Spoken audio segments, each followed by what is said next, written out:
Leo tulikuwa hapa kwa ajili ya kutoa mafunzo au sema kuhamasisha jukwaa hili la wanawake ambalo limeundwa na wanachama wa AMCOS ambazo ndo wanachama wa IFCO.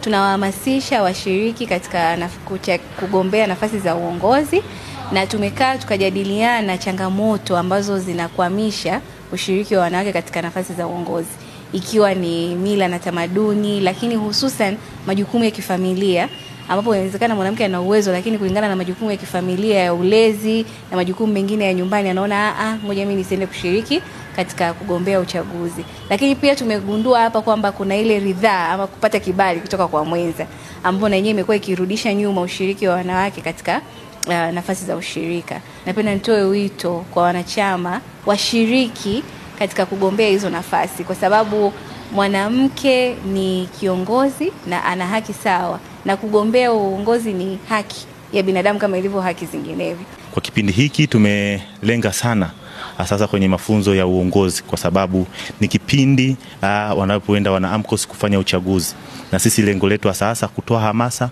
kwa wanawake waweze kushiriki, waweze kugombea katika vyama vyao vya ushirika vya msingi. Pia kuna changamoto. Tusingekuwa na mafunzo tu bila kuwa na changamoto zozote kwenye hizo AMCOS au tuseme vyama vya msingi vya ushirika. Ushiriki wa wanawake katika uongozi ni mdogo sana.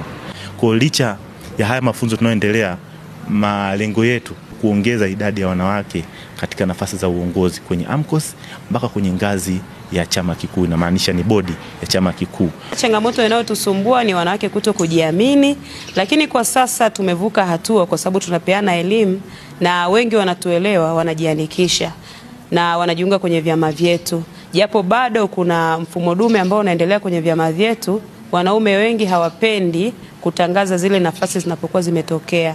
Lakini tunaendelea kupeana elimu, wanawake kujiunga na kugombea nafasi mbalimbali zinazotangazwa.